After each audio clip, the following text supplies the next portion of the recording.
natin mga young people.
Dakilang mga tatay natin yan.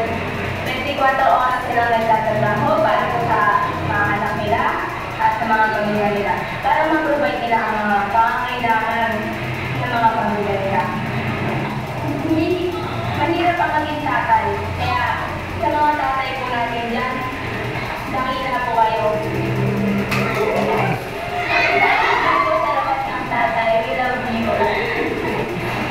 Happy Father's Day to all mother and the mother. We love you. Happy Father's Day po sa lahat. Sige po na halihin ang tahanan. Kahit po namin yung pagiging na Happy Father's Day at mabuhay po kayo lahat. Happy Father's Day. Happy Father's Day.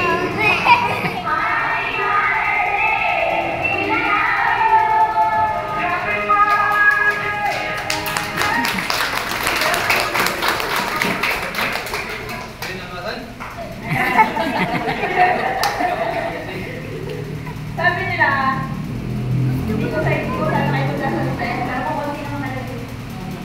Testimony ba? Basta salamat. Nakakasama ko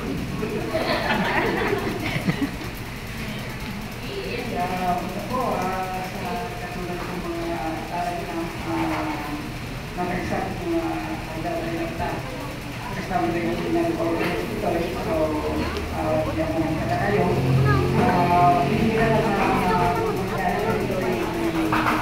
Hindi ka Hindi ka naman mag-video.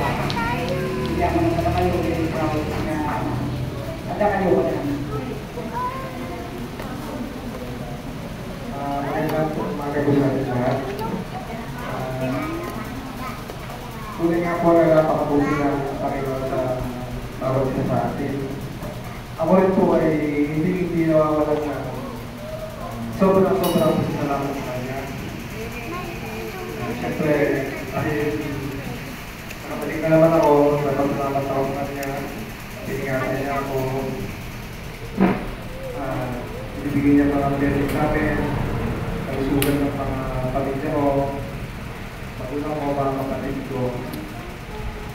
Sa mga nakikita kasi ako para bumuka, kaya hindi po nakakakilala sa akin.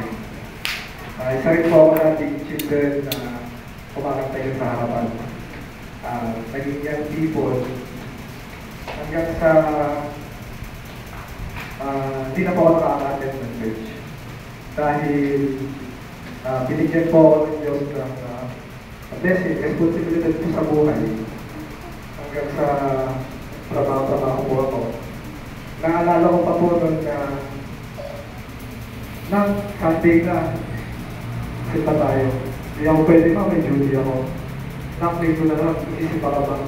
Hindi pwede kumabsent mo eh. Hanggang sa kabutihan po ng Panginoon, sa pagtatrabaho ko po, ay tinanggalan niya po ako ng trabaho.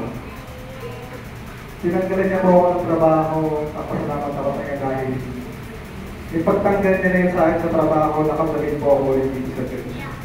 Kung naaalala niyo po nung nag-apply ako nung 4 Sundays po nung November, nakaka-attend na po ako dito sa church. Yun po pala kasi inawal na po ako rin sa trabaho namin. Yun po yung mag-a-apply ako.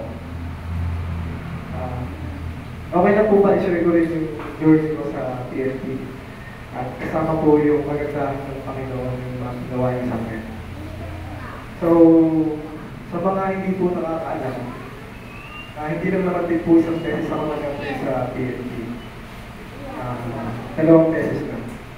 Yung una ko pong apply, nag-fail po ako.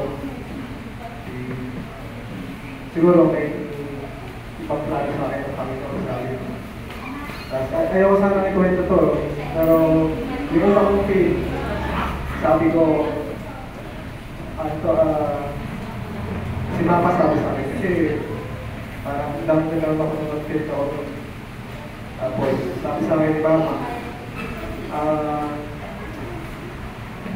Nak, baka hindi talaga para sa'yo. Baka teacher talaga yung para sa'yo. Tapos tumahimik ako sa isip ko, si Mama na. Parang gusto ko, parang i-boost niya yung i-motivate na ako. Parang, kasi parang nadi-discourage pa ako. Di-discourage pa ako, parang gano'n. Pero, syempre, nagpapasalamat pa rin ako sa Panginoon dahil sa buhay ni Mama. Kahit gano'n, alam ko na proud sa akin si Mama. Ano kasi, parang nung nag-apply ako, ayokong sabihin sa kanya ulit. Ayokong sabihin sa pamilya ko. Bukod lang kasi alam ko, yung asawa ko talagang yung mga partner ko. Kami dalawa na, sabi ko, huwag na natin sabihin din naman. Gusto ko yung sasabihin ko, malapit na. Ano to, sabi ko, kailangan, wala kasi ako trabaho, mas nag-a-apply ako, kailangan ng pera. Sa pag-apply ko po, malaki din ng utang ko. Di ba ako nahihiyang magsabi na nagkaroon ako ng utang. Proud din ako, salamat sa Panginoon na kaya ko ba naman yung utang ko. Ngayon, nung po kay Mama, nagsabi na ako, hindi pa po ako sure na makakasama ako makakapasok. Sabi na ako na, makakapasok ako, kailangan ko ng pera. Kahit dito po rin pasok kami nung pinagdadasal ko na makapasok na ako ng praise. Kahit hindi pa ba, praise God po, pinipig natin na makakapasok ako. Salamat sa akin.